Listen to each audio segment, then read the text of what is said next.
It's never been easier to make a mediocre podcast, but it's never been harder or more rewarding to make a really, really great show that serves audiences' needs. Welcome to the Human Insight Podcast, where we share with you the business stories, ideas, and trends shaping the future of customer experience, told firsthand by the experts themselves in thought-provoking conversations. Hi everyone, I'm Janelle Estes, Chief Insights Officer at UserTesting, and today we're very excited to have Dan Misener joining us on the Human Insight Podcast. Dan is Director of Audience Development at Pacific Content, which makes original podcasts for brands such as Ford, Slack, Dell Technologies, and countless others. Thanks so much for joining us today, Dan, and welcome to the show. Thank you so much for having me, Janelle. It's great to be here. Awesome. Well, we're really excited to have you with us today. You know, we're big fans of many of the podcasts that Pacific Content helps create. Can you tell us a bit more about Pacific Content? What are some of the podcasts you've produced with brands? And can you tell us a little bit about the work you do as Director of Audience Development? Of course. Pacific Content is a podcast strategy and services company. And we work exclusively with brands who are interested in reaching the audiences that they care about through audio. And so you mentioned some of our clients, Ford, Slack, Dell. We do a lot of work with Charles Schwab, Morgan Stanley, lots of brands that folks would recognize. And when I say we're a podcast strategy and services company, part of what we do is we help brands who want to reach audiences through audio understand the audio landscape, including podcasting, help them figure out what kinds of shows they could make in order to serve the audiences that they want to reach. On the production side, we've got some of the best storytellers and sound designers, writers, people who craft audio products. We've got a world-class team of people who can actually help a brand make a show, whether that's an interview-based show or a documentary-style show or a game show or really any kind of show that the client is interested in. And in my world, the world of podcast audience development, what we do is we help our clients figure out the right balance between what they want to say and what audiences actually want to hear. And getting that balance right is the art and the science of it. It's a little bit art and a little bit science. And if you tip too far into one direction, if you only make a show that is about what a brand wants to say, you're very rapidly approaching infomercial territory. And nobody or very few people are going to opt into an ongoing long-term relationship with a series of infomercials. And if you flip too far into the other direction where you're just making a show that is entirely about the audience and the audience's interest without any consideration to the brand's business objectives, well, then what's the reason for the show existing, or why would a brand be making that show? So it's really about striking that balance between what is a show that serves the interests of not just the brand that is producing and publishing it, but also the needs and the desires and the places in people's lives where podcasts fit for the many, many people out there who are looking for something new, interesting, and fun to listen to. Yeah, what you just shared resonates completely with me and what we think about a lot and help our own customers with as well, is sort of thinking about, you know, how do you create these experiences, right? And in this case, it's audio or podcast experiences that meet people's needs and meet sort of in the middle of what you want to portray and what your listeners want to hear from you, or what your customers want to see or experience from you. So it's very kind of parallel worlds, if you will. You know, you mentioned that podcasts are kind of having their moment, right, over the last 15 years or so. You know, to me, it feels like that's a great thing, but also can be quite an intimidating thing if you think about entering the world of podcasts and competing with some of the great shows out there. Yeah. How do you think brands and companies should think about podcasts? Like, what are things to consider when they're potentially, thinking about launching a podcast or producing a podcast? Or why is this potentially a really strong strategy for companies, and what are things that they should be considering? Yeah. I think you're very right to point out the concern that some people have that the space is crowded and getting more crowded. Depending on who you ask, there are small single-digit millions of podcasts, 3, 4, maybe pushing up to 5 million podcasts, depending on how you count, and tens of millions of podcast episodes, right? And I think it's easy to look at those numbers and say, it's too crowded or we missed our opportunity. It's too late for us to achieve a meaningful audience in this medium. Sorry, that ship has sailed. I disagree with that point of view. And while it is true that there are many, many podcasts out there and lots of things that people could choose to listen to, there aren't nearly enough high quality episodes. There aren't enough really, really valuable audio additions to people's lives. It's never been easier to make a mediocre podcast, but it's never been harder or more rewarding to make a really, really great show that serves audiences' needs. And you need only look at the number of videos on YouTube or the number of music tracks you could listen to in Spotify or another music streaming service. Nobody's arguing that we should stop making music because there's already enough music out there. Nobody's saying we should stop, making television or movies because every story that we could possibly tell in film or television has already been told. I feel kind of the same way about podcasts. Like, yes, there are lots of them, but there aren't nearly enough really great ones. And the good news is if you can make a great one, if you can make a show that adds value to people's lives, fits into their lives in a regular, habitual, opt-in kind of way, that is incredibly powerful. And you asked, what should brands be thinking about? I would encourage brands, and really all podcasters, to think about the affordances of the medium, right? What is audio really great at? And to make shows that play to those strengths. I believe so strongly that audio, and podcasts in particular, are really great for brands who are interested in brand level marketing, right? Improving things like brand awareness, brand favorability, recognition, dare I say thought leadership. Really good for those things. Maybe less effective in a classical sense at selling widgets next week. If you need to sell widgets next week, you might be better off, doing some direct response marketing of the style that uses coupon codes and vanity URLs, et cetera, or buy some social ads or, get a blimp and fly it over a city that you care about.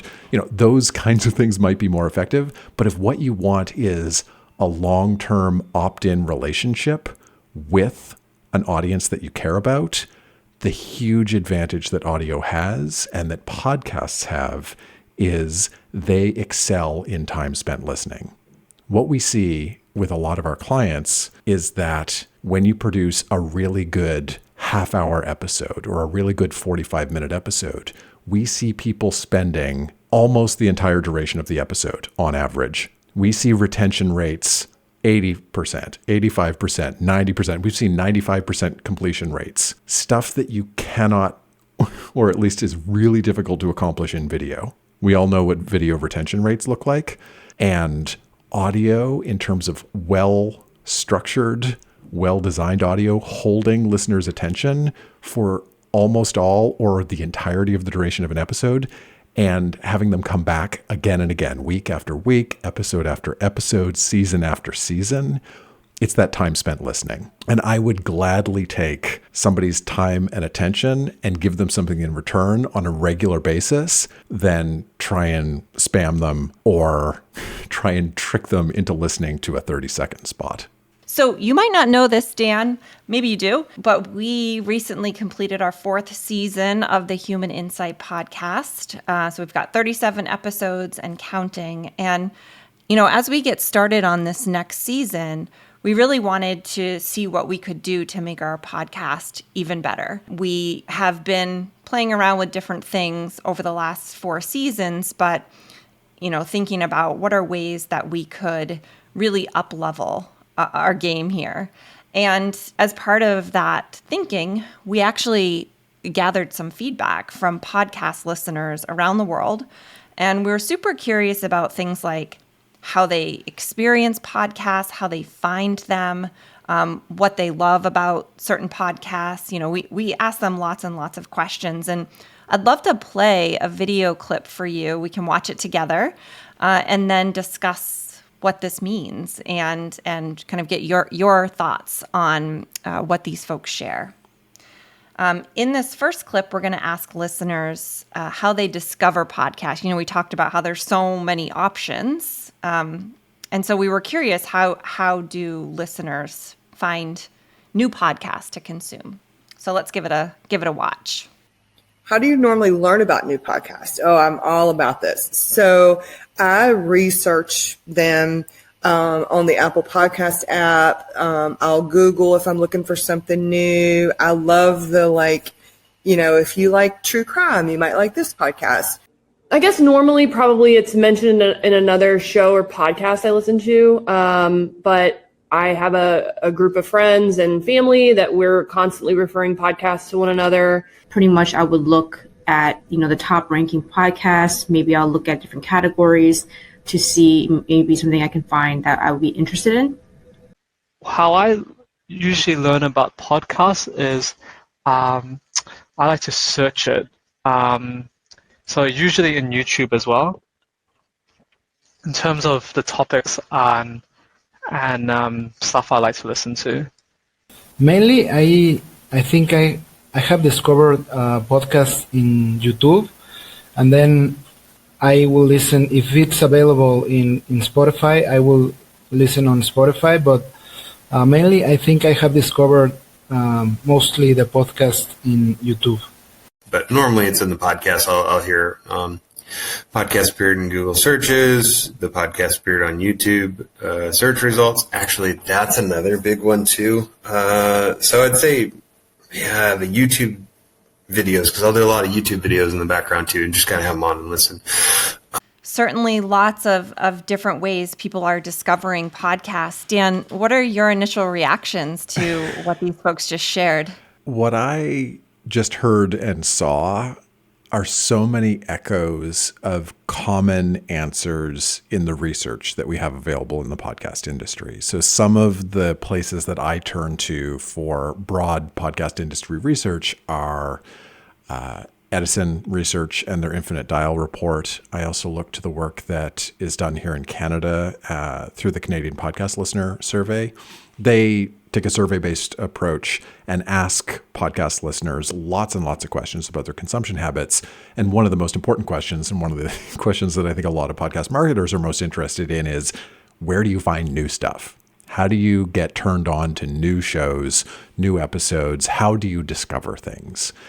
And what we heard in those voices, I think, are a pretty good representation of what shows up in the research. The most common modes of discovery are hearing about a new podcast on another podcast, a recommendation from a trusted voice, a recommendation from a host or a show that you already have a relationship with, recommendations from friends and family through word of mouth, in person or over social. That's a huge part of how many people discover new shows. In-app search inside platforms like Apple Podcasts or Spotify, but also straight up vanilla Google searches and those standard search engine results pages, also pretty big, especially when folks are looking for something particular. I'm looking for an interview with a particular person, or I'm looking for more insight into a subject that I'm researching.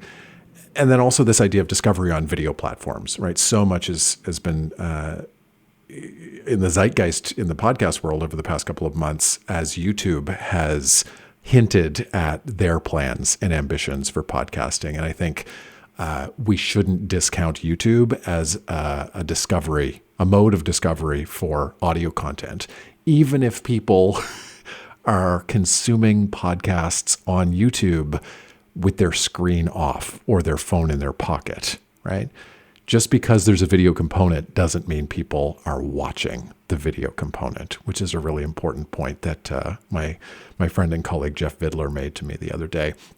We've also got some research in the Canadian Podcast Listener Survey about the number of regular podcast listeners who have tried a new podcast. They were recommended a show, or they discovered it through their own searching, or maybe got a recommendation from a friend and a family.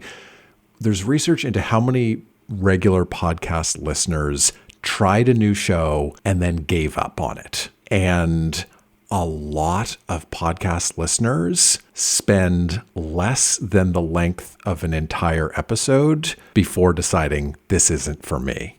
This is not the right show for me, or where I'm at, or doesn't fit into my life in a meaningful way. And I think for creators, for podcasters, that is such an important insight, that you have to make a really great first impression. You've got to create a really obvious answer to the question, why should I add this to my listening queue? Why should I hit that follow or subscribe button? Why would I make a place for this in my life alongside all the other things I could choose to spend time with? And one of the saddest things in podcasting is the missed opportunities to make a great first impression. I think a lot about what I call product packaging for podcasts, which is my shorthand for all of the non-audio elements of your show. As audio producers and as podcast people, I think we're very naturally focused on how do we make the best sounding thing? How do we choose the right music? How do we, what mic should I buy? All these kinds of questions around audio. How do I edit it so it sounds great? We focus so much on the audio product, which is right and good and very understandable. But sometimes we forget that people consume podcasts with their eyes long before they ever listen to a single second of audio. And so decisions around the visual identity of your show, decisions around the copy that is included, the title of your show, the author field, the publisher, how frequently you release episodes, how long your episodes are, what are the words in the description, and making sure that those are optimized for not just the humans who are going to see them inside a podcast app, but for the platforms themselves, which are increasingly relying on transcripts and human-entered metadata to surface algorithmic recommendations. The greatest show in the world with the worst product packaging doesn't stand a chance. And I think as audio people and as people who love this medium, we should be, yes, thinking about the audio product we make, but also thinking about that experience of the new listener who just got a recommendation for our show. How do we create the best possible first impression? And so much of that is tied up in the product packaging, the non-audio elements to your show. And I've been talking a lot about copy and artwork. This extends to what's your website? What are your social accounts? What is the video expression of your show? All of those are potential places for people to form a lasting first impression. It's a way for you to make a promise to a listener that then your episodes deliver on. Yeah, absolutely. And they have so much context too before they're jumping in. Some of the things that you're talking about there is reminding me of an article that you wrote recently called Only We.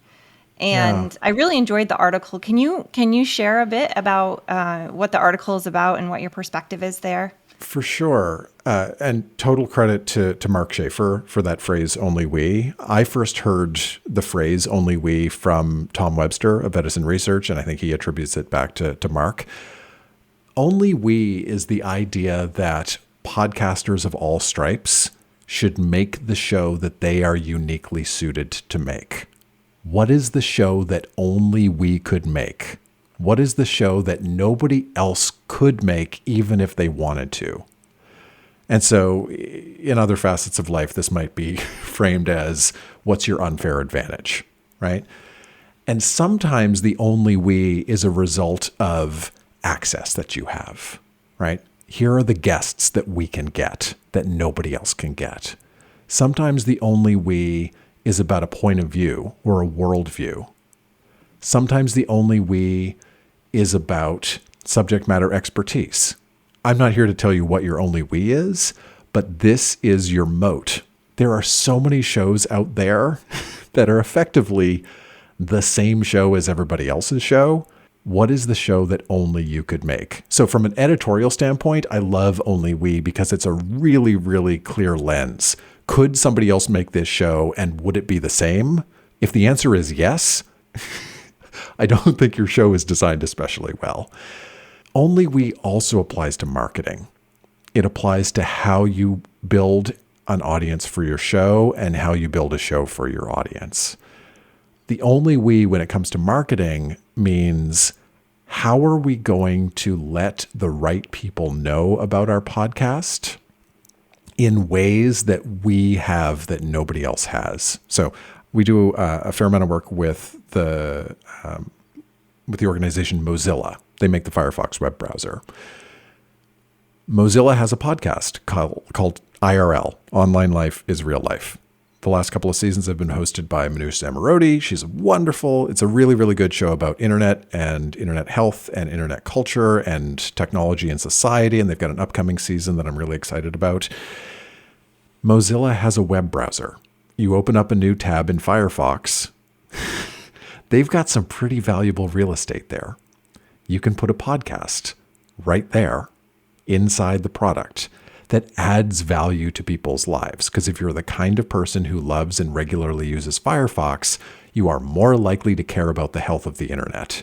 And so Only We for Mozilla means making a show about the health of the internet, because that is something they are uniquely suited to have a point of view and they do a lot of work on. But the way that Mozilla markets their podcast also has an Only We element, because only Mozilla owns the Firefox web browser, and they can use that tool to reach a lot of people who are self-identified podcast listeners, but maybe more importantly, they can reach people who are not yet podcast listeners. They can not just preach to the converted, they can grow the pie for everybody. And that is what I think one of the big values of brands in the podcast space is. They can reach people who are not yet podcast listeners and not just turn them on to a show, turn them on to an entire medium. That's a powerful thing. Yeah, I love that. I love the principle of Only We, and the example of Mozilla really brings that to life. Back to the clips, I want to play another one for you. In the second one, we are asking podcast listeners first, did they listen to the end of an episode? And did they leave a rating or review? So let's hear what they said. Have you ever left a review or rating on a podcast? I've never left a review or rating because I never saw an option to do so. And usually I'm like listening to it in the car or like while I'm doing something. So I'm not like actively looking at the screen to like leave a review, if that makes sense. Okay. So, I don't know. I wasn't in love with the ending. So I like that your call to action to go to user testing is that it starts off with that immediately at the end, because you have to remember most people or a lot of people will just fast forward through it once they've finished that episode. I thought the very, very end, leave a like or whatever it was you said. Kind of cliche, but if you don't ask, then less people will do it. So I understand the point in that. And I've never left a review or a rating on a podcast. I guess I've just never thought about it, to be honest. And have you ever left a review or rating on a podcast? To be honest, I never have. And the reason why is I don't rate things, to be honest. Like, even when it comes to like YouTube videos or Instagram posts or etc. like that, I tend not to give my feedback, and that's how I've always operated, to be honest. But yeah, there's no particular reason why. Yes, usually. I'm usually not the guy to leave ratings on the content he consumes, to be honest, or reviews. It's just, I don't know, I guess it's probably not so much of my thing, or it's just like because anything today is so how to call it, is like so, all the content we consume is so quickly consumed, and almost in a multitasking fashion. You probably often don't even bother interacting with them on such a level. Have you ever left a review or rating on a podcast? I don't usually leave reviews, but I mean, it'd be good to from time to time, but I never do it all the time because, I don't know, sometimes I don't have much input to say from the podcast itself, so I don't have any additional input I don't have enough. I don't feel like my review would be any help to them at this point, so I just kind of leave it blank. I don't do any reviews. I just stick it as that, nothing else.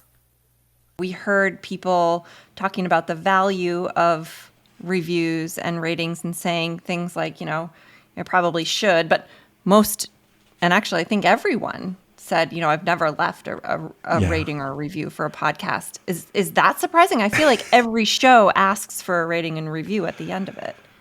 This is maybe one of my favorite things to talk about, in part because it very quickly enters the realm of folk wisdom. You have probably heard most podcasters say some variation on the following. Please leave us a rating or review. It really helps new people find the show. You've probably heard some version of that many, many times. And it's almost like a thought virus, or this thing that has kind of like on radio, just saying what time it is or what the weather is. It's a thing that people say out of habit or out of instinct, based on this sort of folk wisdom that somehow leaving ratings or reviews is going to propel your show higher up on charts that you might find in Apple Podcasts or Spotify. And one of the great things that's just happened over the past couple of months is that Apple themselves, keeper of the mysterious algorithm that generates the charts, has shed a little more light into what does and doesn't impact chart performance. And so this is publicly available on Apple's website. You can go read how the charts work. Not in great detail, because of course they want to avoid people trying to game the system, but they say, here are the factors that lead to people moving up and down the charts. Ratings and reviews do not directly impact chart position. Doesn't mean people don't think that's the case, but Apple has said ratings and reviews do not directly factor in. Now, of course, indirectly, of course they do, because ratings and reviews, in my view, are a form of social proof. If I arrive at a podcast and it has 3,000 ratings or 3,000 star ratings and even more reviews or even fewer reviews, whatever. If I see a lot of ratings and I see that the average rating is 4.5 out of 5, that is social proof saying other people thought this was good, right? I did some research into this. When I looked into Apple Podcasts and Apple Podcasts ratings and reviews in particular, what I found is that most shows in the US have 0 ratings. The vast majority of podcasts in the United States of America have 0 ratings. So I'm not surprised to learn that lots of people don't leave them. And when you dig into the numbers, most of the ratings that do exist are 5-star ratings. The most popular response is 5 stars. The second most popular response is 4 stars, followed by 1 star. So you either like it, love it, or hate a show. And not surprised at all. Should people ask for ratings and reviews? Yes, but be intentional about it. Why are you asking for ratings and reviews? I would ask for ratings and reviews because they are useful social proof. And I want my show, when people look at it inside a platform that offers ratings and reviews, to have lots of good ratings and reviews. But asking for ratings and reviews by rote, or because you've got some mistaken belief that it's going to help you fly up the charts, I wouldn't do it for that reason. Ariel Nissenblatt, who's a really terrific podcast industry person, has advocated for changing your CTAs very regularly, right?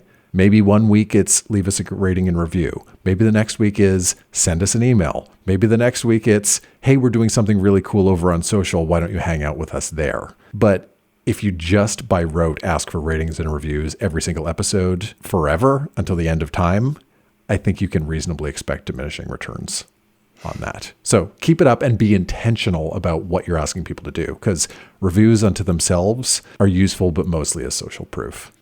But if just an example of a thing you can do that's not asking for ratings and reviews.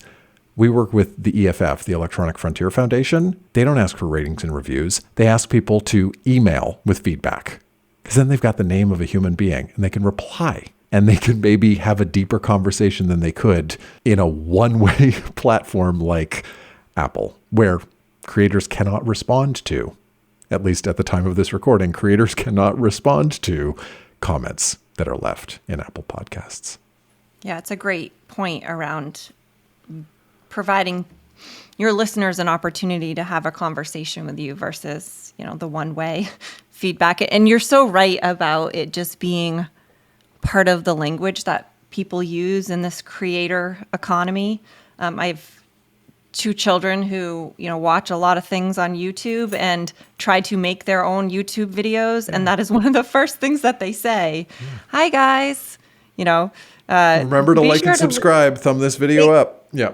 Exactly. So it's like, it's just part of people do it in their sleep type of thing. Awesome.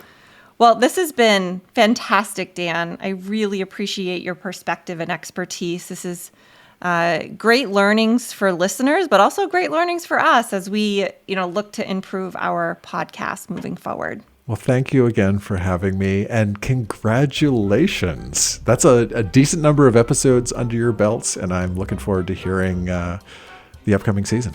Awesome. Thank you for listening to this week's episode. If you liked it, please share it with a friend or coworker. If you think it could have been better, let us know. Email us at podcast@usertesting.com. Thanks.